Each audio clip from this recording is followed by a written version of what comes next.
Hello candidates and welcome to government crackers. So आज का ये जो सेशन है बहुत इंपॉर्टेंट होने वाला है, specially for all those candidates who are going to AFSB, SSB या एनएसबी, या वो कैंडिडेट्स भी जो पहले इन सिलेक्शन सेंटर से होके आ चुके हैं। सो कुछ मिथ्स हैं और उनकी रियलिटी आज हम डिस्कस करने वाले हैं। वो मिथ्स इस तरह से हैं कि उनको प्रेजेंट जिस तरीके से किया गया है, most of the people think कि वो असलियत है और इस वजह से वो काफी ज्यादा डरे रहते हैं। तो आज हम इन मिथ्स एंड रियलिटी को क्लियर करते हैं। ऑल्सो अगर आपने भी सेम मिथ्स एक्सपीरियंस किया हो तो जरूर कमेंट करके बताएगा, because commenting can help us better reach. And also आप अपने फ्रेंड्स को या नियर एंड डियर वंस को शेयर करें सो दैट इन मिथ्स को हम साइडलाइन कर सके to know the reality, and reality के अकॉर्डिंग जो है हम अपनी प्रैक्टिस कर सके सेशंस की।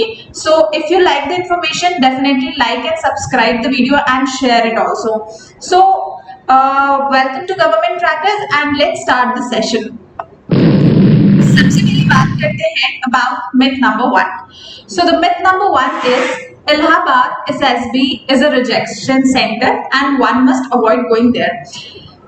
सबने जैसे ही सबकी किसी की भी एसएसबी जो है वो इलाहाबाद आती है तो सबसे पहले लोग बोलते हैं कि यार वो तो रिजेक्शन सेंटर है। शायद आपने भी ऐसा सुना होगा। The fact is that it's not a rejection centre. ये एक मिथ है।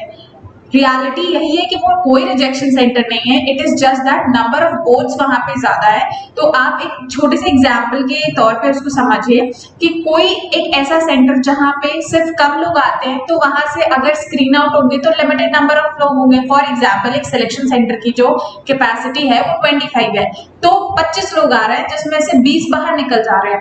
एंड सिमिलर प्रोफाइल में सिलेक्शन सेंटर है जिसकी कैपेसिटी 100 कैंडिडेट्स की है, तो वहां पे जो स्क्रीनिंग रेशियो होगा वो डेफिनेटली थोड़ा सा बढ़ भी जाएगा और जो रेट है निकलने के स्टूडेंट्स का वो भी बढ़ जाएगा। जब 100 बच्चे आ रहे हैं तो 80 बाहर जा सकते हैं, 20 इन हो सकते हैं। और एक सिलेक्शन सेंटर में जहां 25 लोग आ रहे हैं वहां पे 5 इन हो सकते हैं और 20 बाहर हो सकते हैं। So the ratio remain same, बस हमें वो देखने में ज्यादा लगता है कि वहां से तो 80 स्टूडेंट्स जो है रिजेक्ट हो गए। But on the similar side आप ये भी तो देखिए कि यहाँ पे 5 स्क्रीनिंग हुए थे और वहां पे 20 स्क्रीनिंग हुआ है, तो रेशियो वही रहता है। आप किसी भी सिलेक्शन सेंटर में बात कर लें, बट इसको प्रेजेंट इस तरह से पब्लिकली किया गया है कि लोग समझते हैं कि इलाहाबाद जो है वो एक रिजेक्शन सेंटर है। तो यहाँ पे जो ये मिथ है it becomes wrong. So I hope अब इस वीडियो को देखने के बाद आप समझ गए होंगे कि ये सिर्फ एक मिथ है। आप कहीं भी इसको पढ़ें, अगर आपके भी दिमाग में ऐसा कुछ हो तो आप उसे निकाल दें। And you have any similar experience तो आप कमेंट करके जरूर बताएं। नेक्स्ट मिथ पे आते हैं। Myth number 2, only psychology is more important than all the test. हर जगह ये बोला जाता है, everybody is practicing for TAT वैट एसआरटी। नो डाउट साइकोलॉजी में आपको प्रैक्टिस चाहिए होती है, क्योंकि यहाँ पे टाइम मैनेजमेंट जो है बहुत इंपॉर्टेंट फैक्टर प्ले करता है। अगर आप टाइम मैनेजमेंट नहीं कर पाएंगे तो आपके majority of exams, majority of sections जो है वो साइकोलॉजी के टेस्ट में छूट जाएंगे। मगर this does not mean that psychology only plays more important role than all the test. Equally आपका इंटरव्यू भी इंपॉर्टेंट है, इक्वली आपका जीटीओ भी इंपॉर्टेंट है। तीनों टेस्ट के मार्किंग्स इक्वल होते हैं और आपको तीनों में अपना बेस्ट परफॉर्म करना होता है। In fact in SSB the moment you step in, आप ये समझ लीजिए every single task you perform वो एक नया स्टार्टअप होता है आपके लिए। प्रीवियस जो मिस्टेक्स हो गई उन्हें भूल के अगर आप फ्रेश में अच्छे से परफॉर्म करेंगे उतने ही ज्यादा आपके चांसेस होंगे सिलेक्शन सेंटर में बने रहने के एंड फर्दर रेकमेंड होने के। सो किसी भी सिंगल टास्क को इंपॉर्टेंट ना देते हुए आपको इक्वली सब में जो है बेटर परफॉर्म करना है। बट यहाँ पे भी इसको इस तरह से प्रेजेंट किया गया है कि लोग साइकोलॉजी को लेकर बहुत ज्यादा स्कैर्ड होते हैं और जो अपनी रियल पर्सनालिटी होती है, बहुत सारे लोग डिफरेंट सोर्सेज की हेल्प से अपनी साइकोलॉजी को जो है बिल्कुल सुपर इम्पोज कर लेते हैं। और जब प्रेशर होता है सिलेक्शन सेंटर में तो वहां पे उनकी रियल साइकोलॉजी बाहर आती है, रेदर जो वो सुपर इम्पोज करके जाते हैं। And this is the reason why most of the candidates do not get selected having they are potential candidate। ऐसा नहीं कि वो उनमें पोटेंशियल नहीं है, वो पोटेंशियल है, बट जो वो पर्सनालिटी सुपर इम्पोज करके जाते हैं सिर्फ वहां पे उनसे गड़बड़ी होती है। तो ऐसा भी अगर कोई एक्सपीरियंस आपके साथ हुआ होगा या आपके दिमाग में ये सारी चीज है, so do let us know. Next myth number 3 कहता है कि जो कोचिंग या ट्रेनिंग होती है वो एक कैंडिडेट को हार्म करती है, hence the fact should not be revealed at SSB by candidate. तो ऐसा भी बहुत जगह हमने सुना है, शायद आपने भी, जो लोग गए होंगे वो प्लीज अपने एक्सपीरियंसेस को शेयर करते रहिएगा हर मंथ के साथ। तो कोचिंग सेंटर या ट्रेनिंग अगर आप लेके गए हैं और अगर आप इसको एसएसबी में बता देते हैं कि हमने तो कोचिंग ली है, हमने प्रिपरेशन किया आने से पहले, तो आपको सेलेक्ट नहीं किया जाएगा। कम ऑन गाइस, मतलब सीरियसली आप 12th का एग्जाम देते हो तो आप कितनी जगह, कितने एन नंबर ऑफ मटेरियल से पढ़ते हो, कितने सारे सोर्सेज होते हैं आपके पास तैयारी करने के लिए, क्योंकि वो आपका करियर डिसाइड करता है। इसी तरह जब आप सिलेक्शन सेंटर्स में जाते हो तो डेफिनेटली अगर आप प्रिपेयर करके जा रहे हो, there is no harm. Also even the SSS also know कि आजकल स्टूडेंट्स के पास इतने सारे रिसोर्सेज हैं कि they can get the information from anywhere and it is about your career. अगर आप अपने करियर को लेके सीरियस हो, अगर आप प्रिपेयर करके जा रहे हो, so no harm in that telling the SSS that yes you have really worked hard, आपने अपनी प्रिपरेशन की है, आपने अपनी तैयारी की है, अपना 100% दिया है, doesn't matter at all। तो बताने में कोई भी प्रॉब्लम नहीं है। हाँ, ये कोचिंग ली है आपने तो उससे ये एक चीज हो जाती है कि एक्सपेक्टेशन बढ़ जाती है, क्योंकि आप एक सिमिलर चीजें अटेंड करके आ रहे हो रेदर देन अ कैंडिडेट जिसने कभी ट्रेनिंग एंड ऑल अटेंड नहीं की है। तो बस ये वाला पार्ट हो जाता है, otherwise there is no harm in telling that कि आपने कोचिंग लिया, ट्रेनिंग ली है। इसे बहुत ही गलत वे में सोसाइटी में प्रेजेंट किया जा रहा है एंड ये रूमर्स जो है एक्चुअली में काफी कैंडिडेट्स को हार्म कर रहे हैं। So stop saying all this thing and इनको अब रोकने की जरूरत आ गई है, ठीक है। Next important myth, repeater candidates are not selected usually since they have been rejected earlier। तो ऐसे स्टोरीज तो आपने भी देखा होगा, कितने सारे सक्सेस स्टोरीज जहां पे कैंडिडेट्स प्रीवियसली इतनी बार कॉन्टिन्यूसली रिजेक्ट हुए हैं। कोई कैंडिडेट अपनी 12th अटेम्प्ट में सेलेक्ट हुआ है, कोई 13th अटेम्प्ट में सेलेक्ट हुआ है। So it is not like that कि रिपीटर्स का सिलेक्शन नहीं होता। The only thing is that कि सिंस कैंडिडेट रिपीटर हो जाता है, रिपीटर का टैग होना भी कोई हार्म नहीं होता। इट इज जस्ट दैट आप प्रोसेस को जान चुके हैं, आप सिस्टम को जान चुके हैं, सो आपसे जो एक्सपेक्टेशन होती है वो एक लेवल अप हो जाती है जब आप फ्रेशर बन के आते हैं। तो इसी वजह से ये भी बोला जाता है कि फ्रेशर में आपके चांसेस ऑफ सिलेक्शन ज्यादा होते हैं। ज्यादा क्यों होते हैं? क्योंकि आपने पूरा प्रोसेस कभी अटेंड नहीं किया होता। अगर आप पहली बार में पूरे प्रोसेस को क्लियर कर ले जाते हैं तो अगर छोटी मोटी कोई मिस्टेक होती है तो वो इग्नोर की जाती है। मगर साइड बाय साइड आपको ये भी सोच के चलना है, competition has grown up really well, ठीक है। आप हो फ्रेशर और एक आपका फ्रेंड है, हो सकता है कि आपकी फ्रेंड भी फ्रेशर हो और उसने वो मिस्टेक्स ना की हो, या एज कंपेयर टू यू उसने कम मिस्टेक्स की हो, तो उसके चांसेस ऑफ सिलेक्शन ऑटोमेटिकली हो जाते हैं। Now coming back to repeaters, once you are a repeater, क्योंकि आपने पूरा सिस्टम जज कर लिया होता है, पूरा प्रोसीजर आपने पता कर लिया होता है, तो अब आपसे जो एक्सपेक्टेशन होती है वो फ्रेशर वाली नहीं होती, क्योंकि आप पूरे सिस्टम को जान चुके होते हो। तो अब आपको थोड़ा सा और बेटर अपने आप को प्रिपेयर करके जाना होता है। वो कैंडिडेट्स जो अपने आप को बेटर परफॉर्म करके जाते हैं, आप उनके सक्सेस स्टोरीज पढ़िए, वो डेफिनेटली बताएंगे कि हाँ वो स्क्रीन इन और रिकमेंडेड हो जाते हैं। मगर कुछ ऐसे रिपीटर्स भी होते हैं जो ओवर कॉन्फिडेंस में आ जाते हैं because they have just gone through the SSB process, दो सिलेक्शन सेंटर में जाते हैं या एट टाइम स्क्रीन इन हो जाते हैं, कॉन्फ्रेंस आउट हो जाते हैं। So different kind of attitude उनके अंदर आ जाता है। तो जहां पे वैसा एटीट्यूड डेवलप होता है, the problem is there only, और उसको एक डिफरेंट फॉर्म में सोसाइटी के सामने प्रेजेंट कर दिया गया है, जिससे जो फ्रेशर कैंडिडेट्स हैं जो फर्स्ट टाइम नहीं सेलेक्ट हो पाते because of lack of preparation, lack of confidence, या सिस्टम को नहीं जानते या उतना ज्यादा अवेयर नहीं होते, तो वो डर जाते हैं। तो प्लीज स्टॉप ऑल दिस, ठीक है। तो यहाँ पे ये फैक्टर भी क्लियर हो गया that this myth is also even wrong। I hope the video is interesting enough and आपके बहुत सारे doubts clear हो रहे हैं, so please like and subscribe and share as well। Now coming to myth number 5. Myth number 5 is that all the three techniques, that is GTO, Psyche and interview, are like any other examinations and assesses mark it separately and whosoever gets a pass mark is clear। तो first of all आपको इतना ज्यादा सोचने की जरूरत ही नहीं about the system की क्या होता है, कैसे होता है। Once you give the examination आपको इतना पता होता है कि आप जज हो रहे हैं। How does it matter to you कि आप कैसे जज हो रहे हैं? आप जितना इस बारे में सोच रहे हैं, इतना आप सोचिए कि how well you can perform in the selection centre, how well can you give the examination, rather than thinking all this. And trust me on this, इससे कोई फर्क नहीं पड़ता कि कौन कैसे जज कर रहा है। इसका भी एग्जांपल लेते हैं। Once you are at the university level, once you are at the school level, आप सारे पेपर्स देते हो, डू यू एवर बॉदर कि वो टीचर किस तरह से मार्किंग करता है?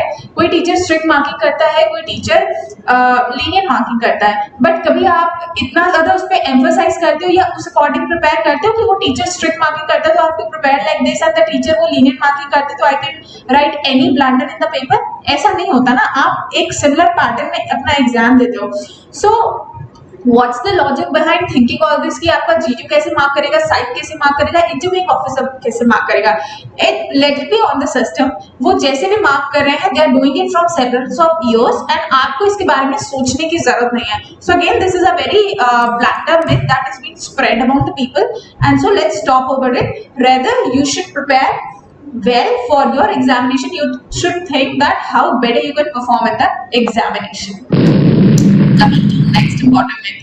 Myth number 6 is that the Dhobi, the mess staff, canteen staff, sweepers and जो भी CHMs होते हैं, they are under the cover of psychologist. बहुत लोग ऐसा बोलते हैं कि वहां पे कैमरास लगे हुए हैं। Come on, ऐसा कुछ नहीं होता है। आपको पूरी लीनियंसी होती है, but definitely you have to be in the discipline. ऐसा भी नहीं कि आप कोई illegal activity कर रहे हैं, आप कोई गलत चीजों में इन्वॉल्व हो रहे हैं। अगर आप बिल्कुल अच्छे से रहेंगे, so you can even give your examination side by side. You can enjoy the stay at the selection center.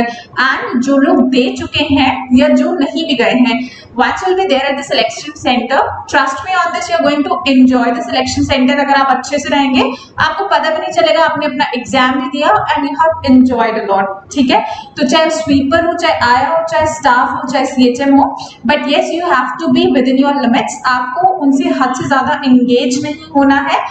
Do not forget the purpose for which you are there in the selection center. The main motive is this. All right. So it's also a big myth, and stop believing on this. Next important myth is myth number 7. So if you get hold of the plan before others, you are selected in the GTO task. तो ये बहुत ही सिली से myths हैं जो हमारे सामने आते हैं, और कैंडिडेट्स इवन खुद अपने मुंह से ये एक्सेप्ट करते हैं कि हाँ ऐसा कुछ हुआ है GTO टास्क में। तो आप सोचिए, अगर आपने जस्ट प्लान पकड़ लिया, so what you know bigger you have done than other candidates, आपने क्या उसमें लॉजिक लगा दिया? फिर होल्डिंग द मटेरियल, या आपने रस्सी नहीं छोड़ी, आपने प्लान नहीं छोड़ा, या आपने वेट नहीं छोड़ा, आपने क्या किया? अगर आपने प्रॉब्लम सॉल्व नहीं की सिर्फ मटेरियल उठाने से, can you become an officer? No, it's not like that. ये सिर्फ एक मिथ है जो आप अपने आप को या तो सेटिस्फैक्शन के लिए बोलते हैं, या इंडिविजुअल अपने सेटिस्फैक्शन के लिए बोल सकता है, मगर जब आप पब्लिकली इस चीज को बोलते हैं तो सामने वाले की मेंटालिटी पे, सामने वाले की साइकोलॉजी पे इसका असर पड़ता है।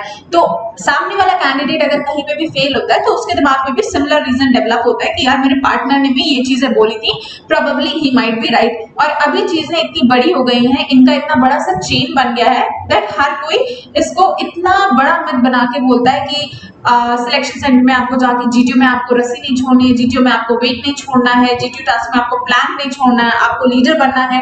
सो ये भी बहुत ही गलत चीजें हैं, and because of this kind of attitude there are even chances कि आपका सिलेक्शन ही नहीं होता, you are not recommended even अगर आपने अभी तक अच्छा परफॉर्म किया होता है। So avoid this kind of habits, ताकि अगर आप पोटेंशियल कैंडिडेट है, so you get recommended at least in the selection centre. Merit में आना ना आने से different thing, but at least get recommended. So ये सारे जो हैबिट्स हैं, इनसे एक नेगेटिव साइकोलॉजी डेवलप होती है। So please don't develop that negative psychology.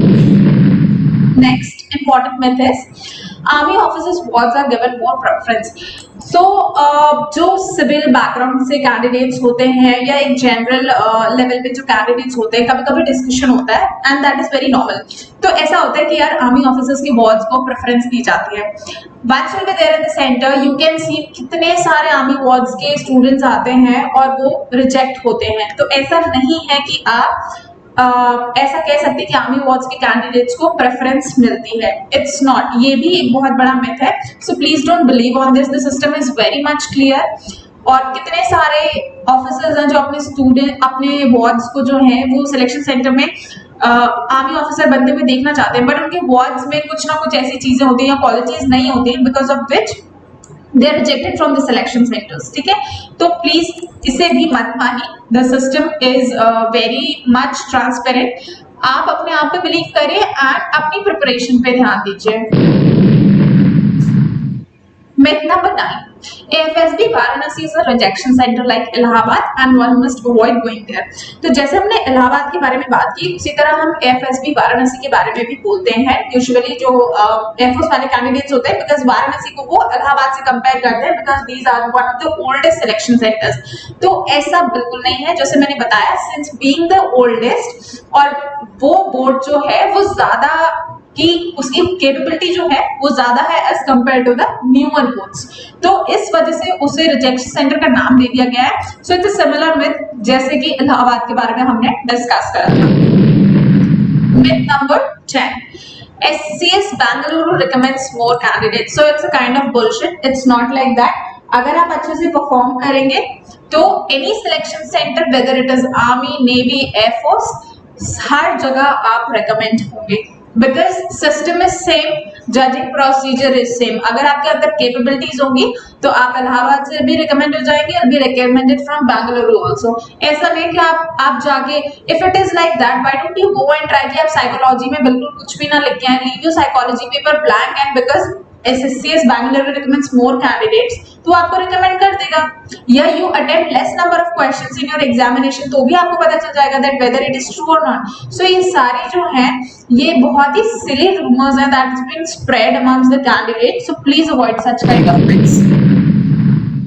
Next is myth number 11, that is doing more obstacles gets you selected. Yes, so again GTO task में आपने सुना होगा कि लोगों को आपस में बात करते हुए, या इवन ग्रुप जो आपस में क्लब होते हैं वो आपस में बात करते हैं, यार द कैंडिडेट इज परफॉर्म्ड, उसने 11 ऑब्स्टिकल्स करे, उसने 10 ऑब्स्टिकल्स करे, उसने रिपीट कर लिया, या मैं तो 3 ही कर पाई। There are candidates जिन्होंने 3 ऑब्स्टिकल करे, जिन्होंने 5 ऑब्स्टिकल्स करे, and they have been recommended, merit list में है एंड आज सर्विंग है, ठीक है। और ऐसे भी कैंडिडेट्स हैं जो they have done 11, they have done 12 also, और उसके बाद भी they get conference out. So mark the difference, it is not about doing the obstacles, आपका टास्क नहीं, वहां पे एक sort of test, a sort of OLQ is being checked कि आप कितना रिस्क ले सकते हैं, आप में कितना कॉन्फिडेंस है, how much accurate you are with your decision, and आपकी इफेक्टिव रीजनिंग।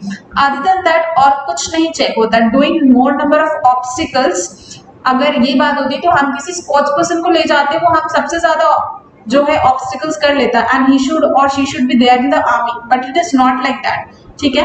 तो आप इन सारी चीजों को लॉजिकली सोचो। कोई भी अगर बात आपको सिलेक्शन सेंटर से रिलेटेड बताई जा रही है, please think it logically before accepting and changing it accordingly. Myth number 12, one can write and get selected. Please never never never think so. ऐसा कभी भी आप मत सोचिएगा that you can bribe anyone in the selection center, या आप जहां पे भी जा रहे हैं, if you have connections that can help you out, never ever do that, because अगर इससे आपके chances भी होंगे, आप potential candidate भी होंगे और आपके chances भी होंगे ना, तो भी वंस अगर एक रेड एंट्री आपके नाम के आगे लग गई तो आप लाइफ टाइम के लिए किसी भी फोर्स में जो है अप्लाई नहीं कर पाएंगे, और आपका करियर पे एक फुल स्टॉप आ जाएगा। So never ever ever do this. Myth number 13, cross questioning the IO will get you recommended. हमने बहुत सारे स्टोरीज पढ़े होंगे, सक्सेस स्टोरीज पढ़े होंगे, या हम एक्सपीरियंसेस सुनते हैं। तो एक्सपीरियंसेस में कुछ लोग क्या होते हैं, nobody tells you the reality, it's a fact, ठीक है। आप अपने फ्रेंड की बातें सुन ले, या किसी एक्सपीरियंस कैंडिडेट की बातें सुन ले, या इवन किसी रिकमेंडेड या मेरिट आउट या सर्विंग की भी बातें सुन ले, वो जो आपको एक्सपीरियंस बताएगा वो रियल एक्सपीरियंस कभी नहीं होगा। हर कोई अपने आप को आपसे बेटर प्रूफ करने की कोशिश करेगा, और इसीलिए वो कुछ चीजें ऐसी बताएगा so that you could be, you should always be scared. तो उसने आके बता दिया कि यार मैंने तो आयो से ये चीजें पूछी, या ऐसी पूछी, या मैं तो इतना डेयरिंग बना आपके सामने, ठीक है। फर्स्ट थिंग इज दिस, अगर इसको पॉजिटिवली लें तो हो सकता है ये सामने वाले की पर्सनालिटी में मैच कर रहा हो, उसका डेयरिंग नेचर है, तो वो आयो के सामने डेयरिंग रहा और आयो को लगा कि yes the candidate is genuine, और उसने उसको रेकमेंड किया। Second thing is that the candidate must be lying in front of you कि उसने ऐसा ऐसा करा so that you could also do the same, और उसके बाद आपके चांसेस जो है सिलेक्शन के कम हो जाएं। And third thing is that कि कैंडिडेट अपने आप को लेके इतना ज्यादा ओवर कॉन्फिडेंट है दैट उसने आयो के सामने बहुत ज्यादा क्रॉस क्वेश्चनिंग की, आयो से पंगा लिया and he is not getting going to recommend, ये बात उसको पता है और आपको उसको कोई टेंशन नहीं है और वो सामने वाले के भी फ्यूचर को खराब करा है। सो जो भी एक्सपीरियंस है वो किसी अपने पर्सनल एक इंडिविजुअल का एक्सपीरियंस है। आपकी जर्नी, आपका एक्सपीरियंस जरूरी नहीं कि किसी की तरह हो, आपका success path not yours. Even her individual का सक्सेस पाथ जो है वो डिफरेंट होता है। तो आपको किसी से अपने आप को कंपेयर करने की जरूरत नहीं है कि अगर किसी को फर्स्ट टाइम में सक्सेस मिल गई, हो सकता है आपको सेकंड या थर्ड टाइम में मिले। इट्स नॉट लाइक दैट कि आपको फर्स्ट टाइम में ही मिलेगी। So never compare your success part, ठीक है। फर्स्ट टाइम में भी मिल सकती है, ऐसा हो सकता है कि सेकंड या थर्ड टाइम में मिले, ऐसा भी हो सकता है कि लास्ट टाइम में मिले। तो the moment you become better, the moment you perform better, आप सक्सेसफुल हो जाते हो। प्लीज डोंट कंपेयर, ठीक है। तो never try to cross question the I, never ever forget कि आप यूपीएससी का एग्जाम दे रहे हो, इट्स अ इंटरव्यू, वहां पे आपको बेटर फील जरूर कराया जाता है, but be in your limits always. Myth number 14, the OIR test does not play important role in the screening। ये बहुत ही ज्यादा कॉमन मिथ है, हम सबने सुना होगा, इससे रिलेटेड बहुत सारे स्टोरीज भी होंगे और every second candidate I think must be speaking about this कि OIR तो है, उतनी इंपॉर्टेंस नहीं प्ले करता। OIR को तो हम चीटिंग करके सॉल्व कर सकते हैं। The main focus is on PPDT। Even आप स्क्रीनिंग में भी प्रैक्टिस करते हो तो मोस्ट ऑफ द स्टूडेंट्स सबसे पहले उनको क्या स्टेज 1 में प्रैक्टिस करना होता है, it's about PPDT। Come on man, PPDT से पहले भी 2 इंपॉर्टेंट एग्जाम होते हैं और आपको लगता है वो ऐसे ही हो जाते हैं, and the sheets are not even checked, ये भी जो है ये बोला जाता है। OIR का बहुत इंपॉर्टेंस होता है। OIR का मार्किंग है जिससे मैंने ऑलरेडी एक सेशन में एक्सप्लेन कर रखा है। If you want to check that you can go to the government crackers channel YouTube, वहां पे आप देख सकते हो।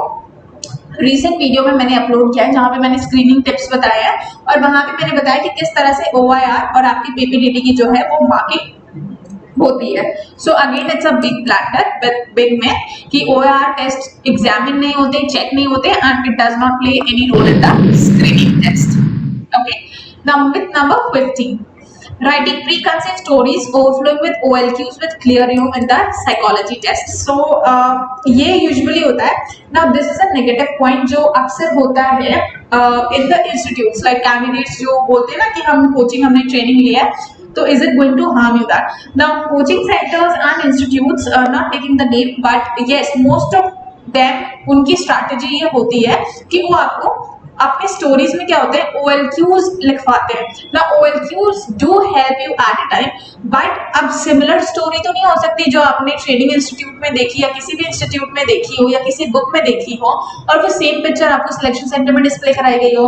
द पिक्चर इज डिफरेंट, तो जैसे पिक्चर चेंज हो जाती है उसके अकॉर्डिंग OLQs भी आपके चेंज हो जाते हैं। अब आप क्या करते हो, सेम OLQs को अप्लाई करने की कोशिश करते हो इररिस्पेक्टिव ऑफ द पिक्चर, तो वहां पे आपके OLQs मैच नहीं होते, आपकी पर्सनालिटी मैच नहीं होती, आप किसी भी तरह जबरदस्ती स्टोरी चिपकाने में लगे होते हो and you think that you should be getting recommended in screening.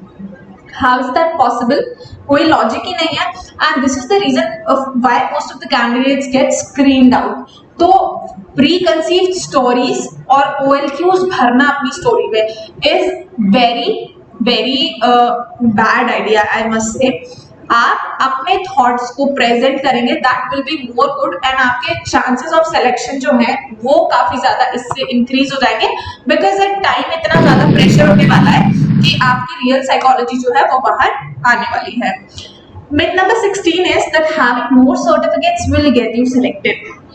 No, it's not like that. Usually different entries से, if I tell you the example about NCC entry, तो लोग बोलते हैं जिन्होंने RD करके रखी होती है उनके चांसेस ऑफ सिलेक्शन ज्यादा होते हैं, या बहुत लोग RD के अपने यूनिफॉर्म्स, RD के अपने टाइज दिखाते हैं that yes they have attended army and बस SSB तो वही क्लियर करने वाले हैं। ये सारी चीजें जो हैं ये एक्चुअली डिस्करेज करने वाले हैं फ्रेशर्स को। Usually this happens with repeaters and freshers also जिन्होंने RD करे थे। This is a wrong approach they do.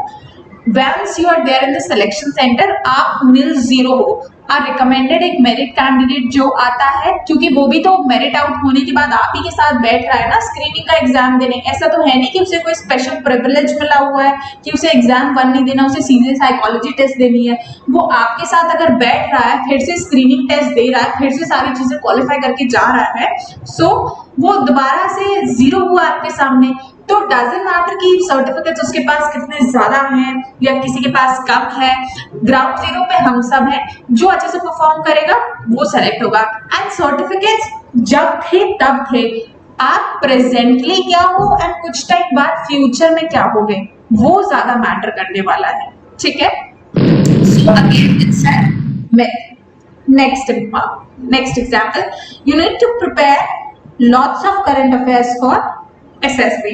So definitely yes, आपको अवेयर तो होना है about your SSBs, लेकिन बहुत ज्यादा सिर्फ करंट अफेयर्स पे डिपेंडेंट होके जो है आप अपने एग्जाम को प्रिपेयर कर सकते हो, इट्स रॉन्ग, ठीक है। तो सिर्फ करंट अफेयर्स आपको हेल्प नहीं करेगा, बिकॉज करंट अफेयर्स ओवरऑल आपकी नॉलेज को बढ़ाएगा और इंटरव्यू में आपको हेल्प कर सकता है, बट साइकोलॉजी में, जीटीयू जैसे एग्जाम्स में आपको क्या है कि वहां पे सिर्फ करंट अफेयर्स काम नहीं आने वाला, वहां पे आपको नॉर्मल आपकी थिंकिंग, नॉर्मल आपकी personality that is going to help, ठीक है। तो do prepare for current affairs, but सिर्फ करंट अफेयर्स आपको एसएसबी क्लियर करवा देगा, ये do not accept.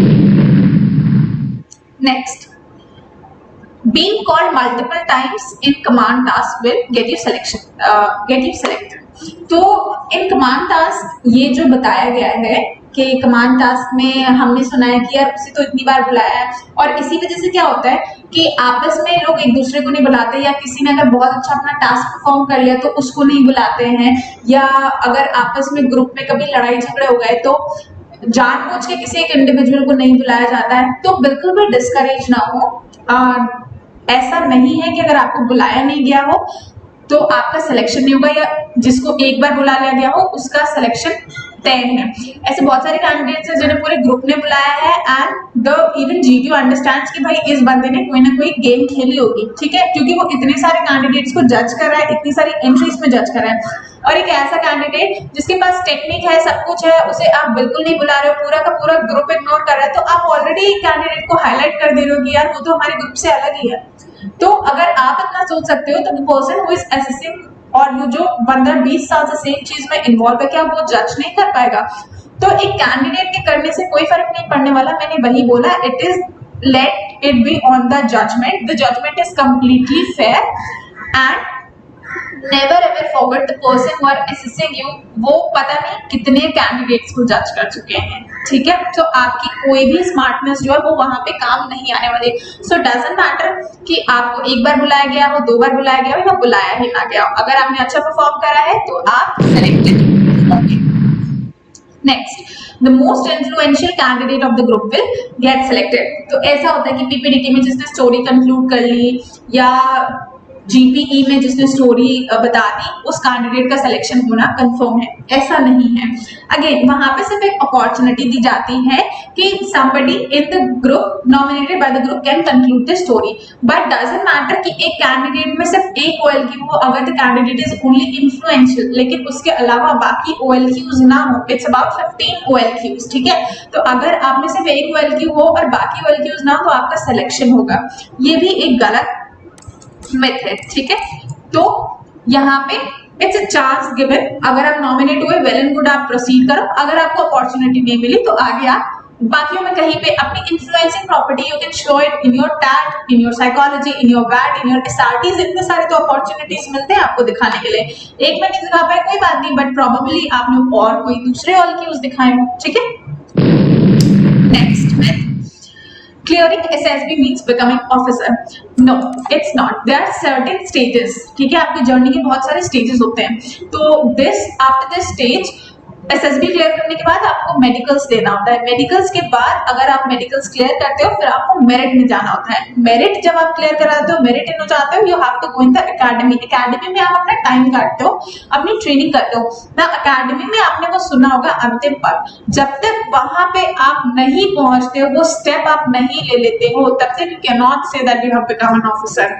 And trust me, academy में जो टाइम है, रिगरस एक्टिविटीज होती है, रिगरस एक्सरसाइजेस होती है, उसे भी आपको फॉलो करना करना होता है उसे भी आपको गो थ्रू करना होता है। तो एसएसबी क्लियर करने से mere nobody gives you the certificate that you become an officer, it is just you are fit for the service. आपकी psychology is okay, your physical stamina, your mental stamina, your emotional behaviour, everything is okay for this particular service, but yes you need to cross further stages of the examination, that is your medicals, that is your merit, and that is your training in the academy. Next myth, merely doing well in your PPDT and narration will get you screening। जो मैंने बिल्कुल बताया कि OAR की importance नहीं होती, सिर्फ आपको PPDT पे फोकस करना होता है, तो इस पे मैंने ऑलरेडी बता दिया। ऐसा नहीं है, PPDT does plays an important part, but yes सिर्फ PPDT काम नहीं करता। अगर आपने OAR में कुछ परफॉर्म ही नहीं करा और सिर्फ PPDT के भरोसे हैं, then definitely you will not be getting selected। आपको दोनों में परफॉर्म करना है, ठीक है, एक बैलेंस बना के बेसिकली आपको चलना है।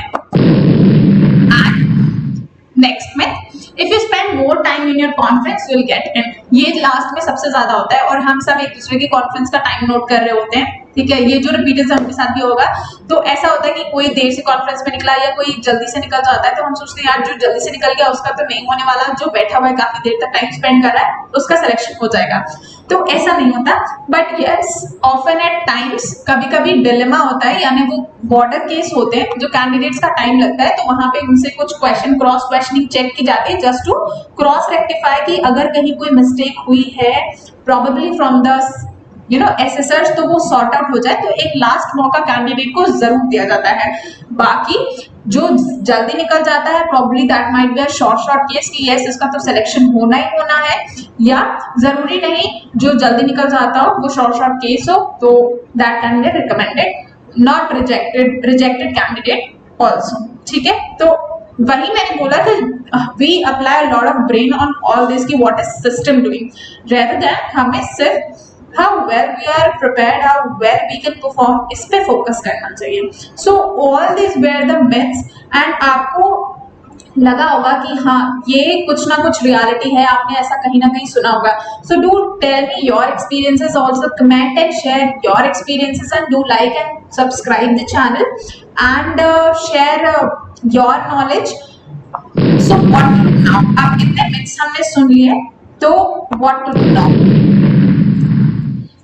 बिलीव इन योर सेल्फ, ठीक है, अपने आप पे भरोसा रखें, बी कॉन्फिडेंट इनफ, अपने स्किल्स को ब्रश अप करें, अपने आप को ब्रश अप करें, be aware about yourself, आपकी physical strength, weakness, strong points, weak points, ठीक है, what you like, what your friends think about you, what your parents think about you, अपने बारे में जितना अवेयर है that can help you, and you prepare your best regarding your academics, regarding current affairs, regarding your task, जो भी आप examination देने वाले हो SSB अपने सिलेक्शन सेंटर्स में, and what ever you do with the confidence. तो ये सारी चीजें आपको जो है हेल्प करने वाली है। So if you feel like that all these information were somewhat relevant, there is a thing that we are providing you with some sort of courses at a very nominal rate. आप देख सकते हो यहाँ पे, because here we are going to focus on yourself only। तो आप SSB का course करते हो, FSB का करते हो या NSB का करते हो, you will be getting 50+ video lectures जो आपको एक एक चीज अच्छे से एक्सप्लेन करेगा इंडिविजुअली। जो हेजिटेशन होता है आपका हेजिटेशन दूर हो जाएगा इन वीडियो से। इंडिविजुअल टॉपिक्स पे आपको बुक्स मिलेंगी ना, यूजुअली हमने देखा है कि ऑन SSB बुक्स आपको एक या दो सैंपल चीजें बोल दी जाती है और उसके बाद लिमिटेड नंबर ऑफ एक्सरसाइजेस होती हैं। हियर टॉपिक वाइज आपको 100+, 200+, 500+ जो है टैट वैट SRTs इस तरह से मिलेंगे, and then in a similar manner 100+, 200+ and 500+ आपको टैट वैट SRTs सॉल्व करने के लिए मिलेगा। So once you will be doing this much of rigorous practice, आपका जो डाउट है, आपका जो लेवल है वो डेफिनेटली अपग्रेड होने वाला है, because the more you practice तो the more will be you brushed up। Then there will be doubt sessions if required, there will be weekly assignments given to you and you will be getting defense blocks, personality development के tips भी आपको मिलेंगे, there will be proper PDF given to you, preparation strategy आपकी बताई जाएगी, how you to appear in the examination, how to approach for individual days, and there will be medical tips that will be given to you, spoken English if there is any issue with any of the candidate, and interview tricks on trips। Apart from all these candidates, apart from the scores, you'll be getting free ads on. Now what are these add-ons? Like newspaper subscription for every day, and monthly current affair magazines, defense magazines you'll be getting, and free membership of the channel. So all this you can get at a very nominal rate, 7.99 and 8.99 for AFSB. So I think it's very nominal for the students, and within 24 hours आपको ये delivery होने वाली है आपकी material की. So here you can visit the channel, that is www.governmenttrackers.com, and please only serious aspirants जो prepare करना चाहते हो they only come and visit, because हमें भी जो hard work करना होता है, we want to only brush up serious candidates or serious aspirants only, ताकि हमें भी, even we also feel lucky and we also feel happy once our candidate is being recommended in the selection sector. ठीक है, तो हमारा भी hard work होता है आपके पीछे. So please serious aspirants ही आए, and once you're there with us you'll gain full confidence. ठीक है, so this is an initiative we have taken. This is a platform, this is only a platform for serious defense aspirants. So if you like the knowledge, that whatever knowledge is being given here is right, accurate, and आपको लग रहा है कि हाँ आपको कुछ सीखने को मिला है यहाँ पे, do like and subscribe the channel, share the video and comment. जैसे मैंने बोला, please comment your experiences also, आप अपने friends को भी बताएं, and we need to stop this rumors जो भी इतने ज़्यादा हो गए हैं, so that it can help the future candidates also. All right, so इसी के साथ I am going to end this session, and if you need any sort of help you can visit the site, that is www.governmenttrackers.com. so I'll see you in the next session. Till then, Jai Hind. Do you want to join Indian Army? Or do you want to join Indian Navy? Or have a dream of joining Indian Air Force? Now Government Crackers is providing you the opportunity, by providing best online, NDA course, CDS course, FCAT course, and INET course. Visit Government Crackers site, by going to www.governmentcrackers.com and get your course to start your preparation, to chase your dream. Government Crackers, India's biggest defense platform for all aspirants.